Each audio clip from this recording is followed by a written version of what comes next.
Hi sa inyo mga ka-VinexclusiVe. Today magkakaroon tayo ng manual installation ng TPMS. TPMS is Tire Pressure Monitoring System. So sa ibang mga kotse, built-in na siya. So syempre may mga kotse na mga old model. Anyway, sa mga new model pa rin naman meron tayong mga kotse na walang TPMS or yung Tire Pressure Monitoring System. So umorder ako online.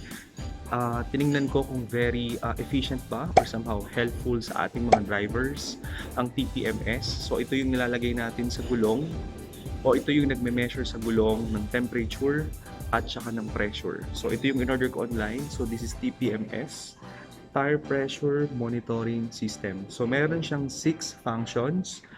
First is yung solar charging, USB charging, pressure monitor, temperature monitor, long battery life, and anti-high temperature. So, install natin to later, but before natin i-install, check natin kung ano yung laman ng loob ng box. Okay? So, ito yung laman ng box. So, meron siyang 7 na nasa loob na things. So, first is yung LCD. So, ito yung LCD. Check natin. Ang LCD na ito ay solar. May solar charging siya. So may 3 button. Tsaka meron siyang pinaka-LCD. So try natin i-on. Ayun. So kung makikita niyo. So nag-warning siya kasi wala siyang ma-detect na gulong. Ayan.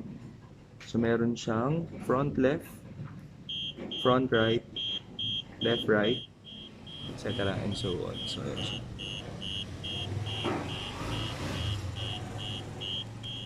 So nag-a-alarm kasi wala siyang ma-detect na pressure monitor. Close natin. Next, so we have yung takip. So we have the front left, right rear. Off natin kasi ang ingay eh. Off. Yun. And also we have the front right and rear left. Yes. And also meron siyang kasama maliit na tornilyo o yung pangpihit ng tornilyo. So ngayon try natin i-install. Tingnan natin kung accurate ba yung lalabas dun sa TPMS na binili natin online.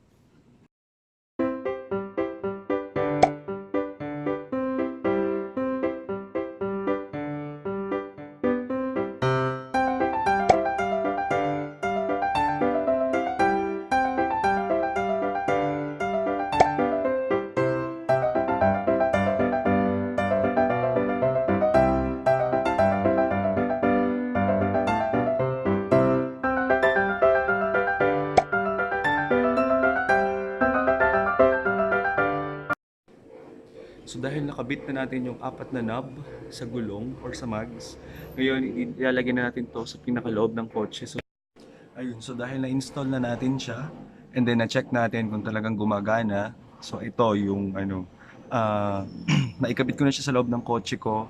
Tapos ito siya, dito ko siya nilagay. Ayan, so para, 'di ba, madali ko makikita kung nafa-flat na ba ako. And then meron naman siyang signaling system or alarm para kapag flat ka or lumalambot yung gulong mo, makikita mo siya agad. So very effective siya. And bago ko siya i-install din pala, bago ako gumawa ng manual installation nito,